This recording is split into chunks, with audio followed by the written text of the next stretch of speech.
Welcome to another episode of EXP Boost. I'm your host Jace. I'll admit, I spent hundreds of dollars on these little pieces of plastic and metal.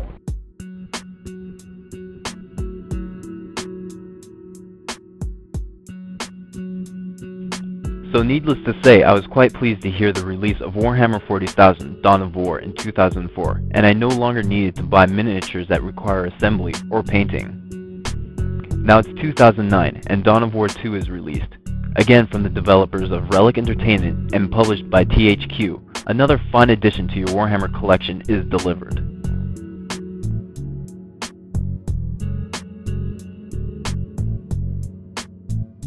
Dawn of War 2 is highly focused on strategic play more than most RTS games today.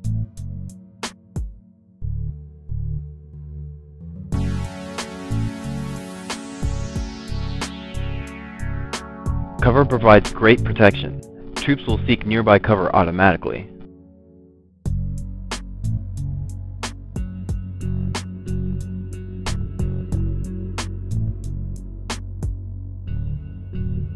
However, be wary of explosives that can destroy cover and flamers that ignore cover. Suppressive fire is another useful feature. Some weapons can provide suppressive fire that will force enemies to cower in fear as they desperately seek refuge, reducing their speed a lot.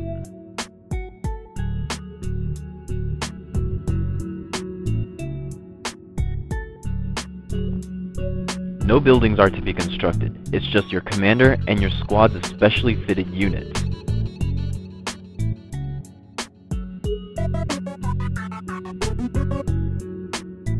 War gear and attributes give the campaign an RPG feel, customizing your leaders to your own unique style of battle. War gear can boost a leader's stats or can be used on the battlefield to add support.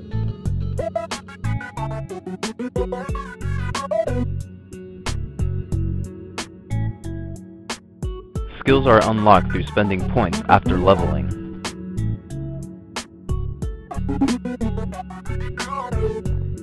Aside from the campaign, the game would not be complete without multiplayer. Before the game starts, you will pick a faction and a commander. From the Space Marines, you'll be able to choose from the offensive, healer, or defensive commanders. From the Orcs, you can choose the offensive, stealth, or support commanders. From the Eldar, you can choose the offensive, teleport, or support commanders.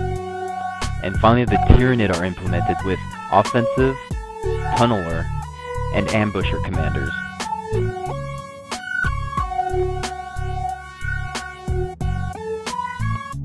The Army Painter in Dawn of War 2 is not as precise as the Army Painter in the first Dawn of War, but let's face it, this is war, not a beauty pageant.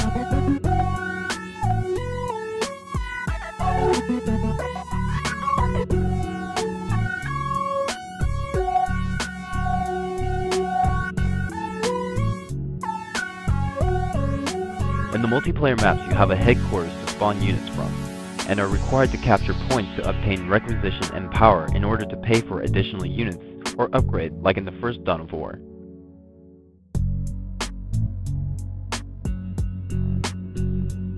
But the traditional RTS feel extends no further than that.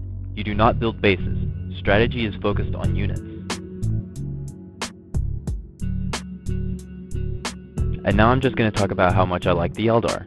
Not only is the Farseer a hot-ass babe, but she has a really badass grav blade power.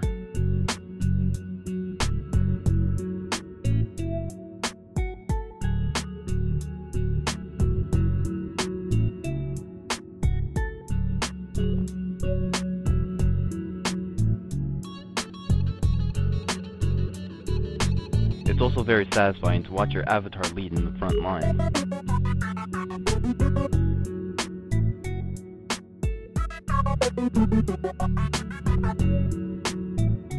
And let us not forget the great Eldritch Storm.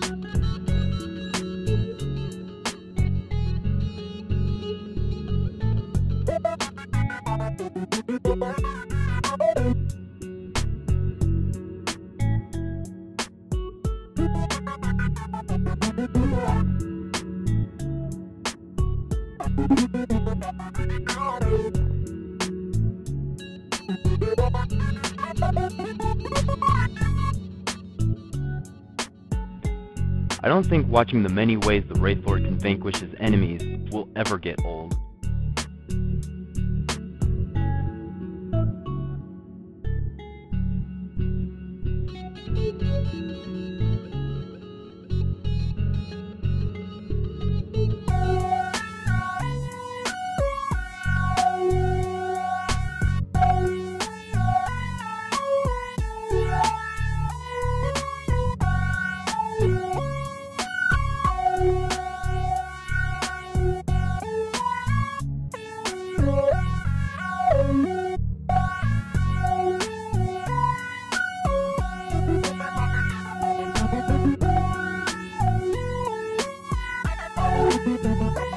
Also, I've always liked the sleek look of the Eldar Grav tanks.